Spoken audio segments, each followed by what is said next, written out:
5 साढ़े 5 साल पूरा MBBS अपना खत्म करती है, फिर नीट PG की तैयारी करती है, फिर उसके बाद जूनियर रेजिडेंट बनती है। जूनियर रेजिडेंटशिप का उसका दूसरा वर्ष चल रहा है। 36 घंटे की ड्यूटी करते हैं ये बेचारे बच्चे। सभी डॉक्टर्स की ज़िंदगी ही ऐसी है। मैं कई बार बोलता हूँ, कई लोग को बहुत ग्लैमराइजिंग प्रोफेशन लगता है। नहीं भाई, बहुत डिफिकल्ट प्रोफेशन है। मैं हॉस्पिटल के अंदर बहुत समय रहा हूँ। मेरे पिताजी 1.5 साल हॉस्पिटल में एडमिट थे। इतनी डिफिकल्ट, इतनी जवाबदेही वाली ये जो पेशा है, नौकरी है, जो कह लो प्रोफेशन है। 36 घंटे 48 घंटे लाल आंखों के साथ बेचारे घूमते रहते हैं, बेड पे थोड़ा सा बैठते हैं, सो जाते हैं। इस बच्चे का भी वही केस है, अगर आप ध्यान से देखो तो। मतलब जितना मैंने अभी तक न्यूज़ में देखा, यही है कि उसने रात को 11 बजे अपनी मम्मी को कॉल किया कि मम्मी मैं यहाँ बढ़िया हूँ, हॉस्पिटल में ठीक है, 36 घंटे से सोई नहीं हूँ, अभी फिर राउंड पे जा रही हूँ, अपने काम पे जा रही हूँ, आप सो जाओ मम्मी, पापा आप भी सो जाओ, सब सही है। माता पिता भी सोचे कि हाँ ठीक है, हॉस्पिटल में है, दूसरों की जान बचा रही है, नेकी का काम कर रही है मेरी बेटी, सो गए। रात के 2 बजे जाके वो बेटियाँ खाना खा रही है। बच्चे तो हैं ये सब। आज सेकेंड ईयर जूनियर रेजिडेंशिप में हैं। हम लोग ने जब पढ़ाना शुरू किया था तब से अब देखें तो बहुत छोटे बच्चे हैं हमारे लिए, छोटे बच्चे हैं, छोटे बच्चे। रात के 2 बजे कोई इंसान खाना खा रहा है हॉस्पिटल के अंदर। सोच रहे हैं मतलब अपने हॉस्टल भी नहीं जा पा रहे हैं वो। हम लोग तो बाहर कभी चले जाते हैं, बाहर खा लिया, कहीं कोई कैंटीन में खा रहा है, किसी की तो घर में मम्मी पापा खाना बना के दे रहे हैं भाई, रात के 9 बजे एकदम पूरी तली हुई एकदम प्लेट में, और रात को 2 बजे हॉस्पिटल में खाना खा रहे हैं, किसके बाद अभी फिर राउंड पे जाना है, और सोने के लिए वापस अपने हॉस्टल तक नहीं जा पाते ये बच्चे। इतनी टफ ये प्रोफेशन है, इतना खराब डॉक्टर टू पेशेंट रेशियो है हमारे यहाँ, इतना प्रेशर है ऐसे हॉस्पिटल्स में। वो बच्ची सोचती है कि ठीक है राउंड ले रहे हैं, कहाँ कहाँ लेट जाऊँ मैं, यहाँ कहीं कहीं छोटा सा एक बेड है, थोड़ी देर के लिए कमर सीधी कर लूँ, फिर काम करना है। पास में एक रूम है, सेमिनार रूम जैसा है, वहाँ पे उसने सोचा कि थोड़ी देर लेट जाती हूँ, और उसको बहुत सिक्योर है कि मैं हॉस्पिटल में हूँ, मैं लोगों की जान बचाने के लिए यहाँ हूँ, मैं तो इस काम से यहाँ तो मैं पूरी तरह से सुरक्षित हूँ, सेफ हूँ। बच्ची रात को 2 बजे सो गई, हम सब सो गए, हम सब गहरी नींद में हैं, और रात को 3 बजे उसके साथ जो दर्दनाक, जो खौफनाक हादसा हो रहा है, और हम सब सो रहे हैं, पूरा देश सो रहा है, हर कोई सो रहा है। एक तरफ हम बात करते हैं बेटियों को पढ़ाओ, बेटियों को आगे बढ़ाओ, विमेन एम्पावरमेंट, लड़कियों को नौकरी में होना चाहिए, लड़कियों को डॉक्टर बनना है, इंजीनियर बनना है, बिजनेस टाइकून बनना है, और एक तरफ एक बच्ची इतने स्ट्रगल के बाद, 7-8 साल का ये पूरा स्ट्रगल हो जाता है, 11th क्लास से जोड़ो तो ये 10 साल का पूरा स्ट्रगल, इसके बाद वो एक जॉब पे जाती है जहाँ 36 घंटे की नौकरी है, जहाँ आप खाना खाने के लिए घर नहीं जा सकते, जहाँ आपको सोना है तो वहीं आसपास कहीं बिस्तर है, कहीं एक चेयर लगी है, उस पर बैठ के ऐसे सो रहा है बेचारा। उस हालत में उस बच्चे के साथ ऐसा कुछ होता है। देखिए इतना बड़ा देश है, ऐसी घटनाएं होती हैं, पूरी तरह से कभी नहीं रुकेगी। प्रैक्टिकल बात यह है क्योंकि इंसान जो है उसके अंदर एक शैतानी दिमाग है, कुछ इंसान दरिंदा होता है, मानता हूं मैं, ये प्रैक्टिकल वर्ल्ड है, इसको रुकने में शायद बहुत सदियां लग जाएं और शायद कभी भी ये पूरी तरह से खत्म ना हो, पर इसको कम करने का तरीका है कि जब भी ऐसी घटना हो उस पर तुरंत एक कठोर एक्शन तो लें, हम एक क्लियर मैसेज तो दें कि इस देश में ऐसे रेपिस्ट की कोई जगह है ही नहीं, एक ही सजा है, फांसी, इंस्टेंट, समय नहीं। कहाँ है भाई, पकड़ा मुजरिमों को, पकड़ा और लगा दिया फांसी में। बाप कहोगे से जल्दी पता कहाँ चलता है भाई साहब, जब कोई ऐसा मुद्दा आता है ना, जब सरकार के खुद के काम होते हैं, मिनिस्टर्स खुद काम होते हैं, तुरंत फैसले आते हैं, तब तुरंत बिल पास हो जाता है संसद में, तुरंत एक्शन हो जाता है। बाप कहोगे सर एक लड़की के साथ ऐसा हुआ है, ठीक है, बाकी तो सब लोग सेफ हैं। बेटा यही तो एग्जाम्पल सेट करता है। आज इस तरह के माइंडसेट वाले जितने क्रिमिनल होंगे, गंदी दिमाग वाले जो नाली के कीड़े जैसे लोग होते हैं, मतलब पार्डन माई लैंग्वेज पर यही इनके लिए भाषा है, और गंदी गालियां हो तो हो, आज उनको तो लग रहा होगा यार कुछ होता भी नहीं है, सब सेटल हो जाता है। जो उनकी फोटोज आई हैं, जो मीडिया में रिपोर्ट आए हैं, आंख में उनका चश्मा धंसा हुआ है, सर को दीवार से घिसा गया है, पैर ऐसे 90 डिग्री पे पैर खुले हुए हैं इंसान के, क्या जानवर वाला सलूक हुआ है। और इसके बाद, ये सब होने के बाद, सुबह सुबह उनके माता पिता को हॉस्पिटल से कॉल जाता है कि आपकी बेटी की तबीयत बहुत खराब है, आप हॉस्पिटल आ जाइए। क्योंकि अभी हॉस्पिटल का जो प्रशासन है उसको भी नहीं समझ में आ रहा है कि ये बात हम कैसे बताएं, कितनी बदनामी हो जाएगी, ना जाने कौन लोग इसमें इन्वॉल्व होंगे, उनका नाम आ जाएगा, पता नहीं अंदर क्या है, कितना घोटाला है, कितनी गड़बड़ी है इसके अंदर, किसी को नहीं पता। माता पिता सुबह 7 बजे उठ रहे हैं, रात को 11 बजे बिटिया ने फोन करके कहा था कि पापा सो जाओ, मैं हॉस्पिटल में हूँ, जान बचा रही हूँ, लोगों की नेकी का काम कर रही हूँ। सुबह 7 बजे पिताजी माताजी उठते हैं, आपकी बेटी की तबीयत बहुत खराब है, जल्दी से हॉस्पिटल आ जाइए।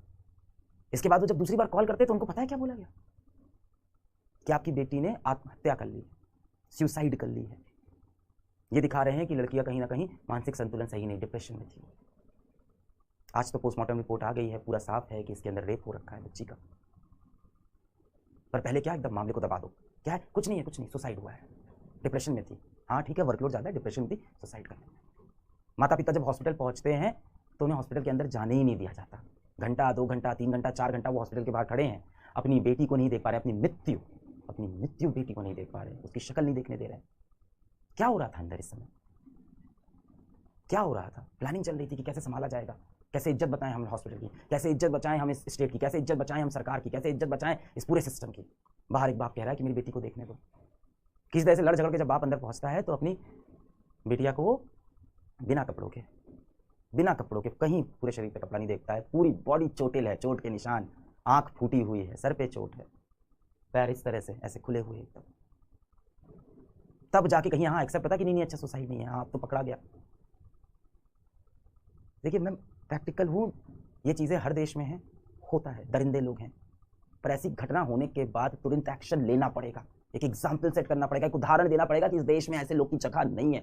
ऐसे क्या इसके आसपास सोचने वालों की, लड़कियों को उनके बिना इजाजत के हाथ लगाने वालों की भी इस देश में जगह नहीं है। हम लोग अपने कंपनी में जब काम करते हैं, कोई भी चोरी की घटना आ गई, कोई भी करप्शन की घटना आ गई, वो चाहे 500 रुपये की हो, 5 लाख की, मैं तुरंत बोलता हूँ स्ट्रिक्ट एक्शन लो, ताकि बाकी सब इस बात से डर जाए। जब भी ऐसा कुछ हो तो तुरंत एक्शन लो। यहाँ पे अब आपको ये नहीं सोचना है कि एक्शन लेने से क्या होगा, इसके पॉलिटिकल कनेक्शन कौन से हैं, इसके पास पैसा रुपया कौन सा है, क्या ईमेल, तुरंत आप एक्शन। कोई एक्शन नहीं भाई साहब, सुसाइड है, दबा दो। जब पोस्टमार्टम रिपोर्ट आ रही है वो ये कह रही है कि आप लोग तो बेटा नीट के ही स्टूडेंट हो, है ना, अभी अपन देखो यही सब बात कर रहे थे कि 650 नंबर कैसे लाने हैं, कैसे एमबीबीएस। मुझे भी अब शर्म आती है बोलते हुए कि बेटा आप एमबीबीएस करने जाओ, आए दिन कुछ ना कुछ ऐसा हो रहा है। एक तो वहाँ पे वर्क कल्चर ऐसा है, ये प्रेशर में तो है ही डॉक्टर, काम तो ज़्यादा है ही है। उसके बाद ये सब होता है, मैं कैसे बोलूँ 650 नंबर लेके आ बेटा जाओ, फिर ये होगा, इतनी मेहनत करने के बाद ये होगा तुम्हारे साथ। आप लोग तो नीट के एस्पिरेंट हो। जो सीमेन सैंपल मिला है वो पोस्टमार्टम में क्लियर दिखा रहा है कि एक से ज़्यादा लोग थे। अमाउंट ऑफ सीमेन, जितना सीमेन मिला है, जितना स्पर्म्स मिले हैं, जितना काउंट मिला है, जितना क्वांटिटी है, वो एक व्यक्ति का नहीं है।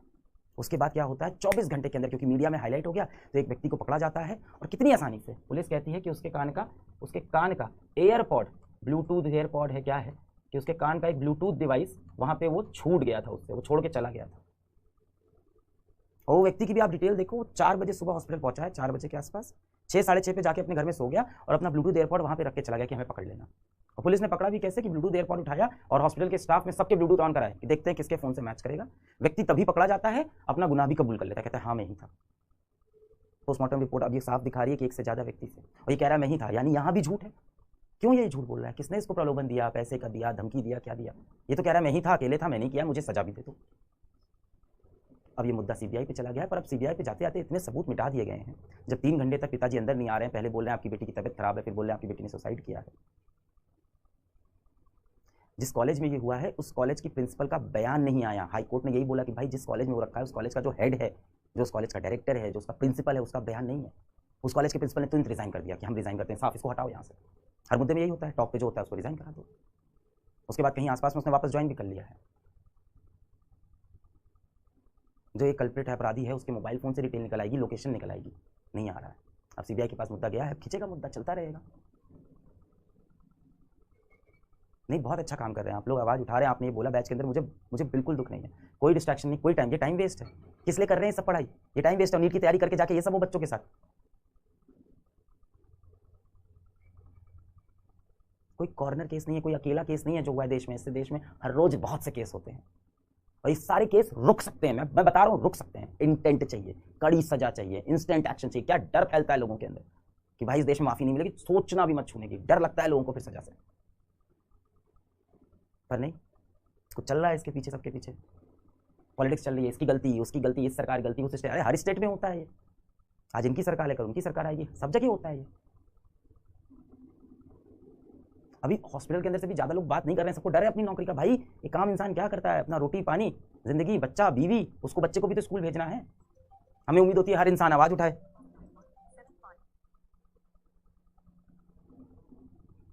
हॉस्पिटल के लोग बयान देने में इसीलिए डर रहे हैं। भाई एक आम इंसान यही ज़िंदगी चाहता है, सुबह उठता है, अपना ऑफिस जाता है, अपनी बीवी को बाय बोलता है, अपने बच्चों को बोलता है कि बेटा अच्छे से स्कूल जाना, बेटा अच्छे से जाके हॉस्पिटल में काम करना, और लौट के आता है तो ये देखता है। बहुत ही दर्दनाक है इसका सोल्यूशन यही है, एक्शन। अब देखो इंसाफ तो क्या मिलेगा, वो बच्ची की जो हालत है तो खत्म हो गया ना, तो उस माँ बाप को इंसाफ नहीं मिलेगा। अब जो मिनिमम हो सकता है वो यही हो सकता है कि तुरंत कड़ी सजा हो, पकड़े जाएं लोग। अगर ये गैंग रेप है तो बाकी लोग पकड़े जाएं। कोई भी मेन स्ट्रीम मीडिया इसको काफ़ी समय तक हाईलाइट नहीं किया, काफ़ी समय बाद मेन स्ट्रीम मीडिया पे ये चीज़ें आई। डॉक्टर्स प्रोटेस्ट कर रहे हैं, इससे भी एक अलग नुकसान है। अब पेशेंट बेचारा हॉस्पिटल में लेटा हुआ है, डॉक्टर्स प्रोटेस्ट पे, तो क्या करें डॉक्टर्स? बिना प्रोटेस्ट करे काम करते रहे, कल दूसरी लड़की के साथ, कल तीसरी लड़की, चौथी लड़की के साथ, इसका लड़कियां काम करना छोड़ दें हॉस्पिटल के अंदर। हो गया बंटाधार, पहुंच गया वापस 7 साल 100 साल पहले, हम फिर से सती प्रथा शुरू कर देते हैं, दबा दो लड़कियों को, यही है ना फिर। It's very very very depressing. आप सोच के देखो, आपके घर में आपकी बहन होगी, आपकी कोई दोस्त होगी, आपकी बीवी होगी, आपकी बच्ची हो सकती है, आप तो खैर छोटे हो, आपकी बहनें हो सकती हैं, दोस्त हो सकते हैं। सोच के देखो, आप रात को सो गए हो, सुबह उठते ही सब खत्म जीवन से। रात को 11 बजे उस बहन ने आपको कॉल किया, बोला कि सब सही है भाई, मैं एकदम ठीक हूँ, मैं काम कर रही हूँ, और आप सो गए 12 बजे। सुबह 7 बजे जब आप उठते हो, आप it's over. And it's not like कि एक नेचुरल डेथ है, एक मर्डर है, एक रेप है, घिनौनी तरह से है। कैसा आपको फील आएगा? वो जो चला होगा पूरा 1.5-2 घंटे पूरा एपिसोड, उसमें क्या वो सफ़र कर रही होगी, वो पेन वहाँ से बाहर नहीं पाया। किसी के साथ भी हो सकता है, हम में से किसी के साथ किसी भी दिन ये हो सकता है।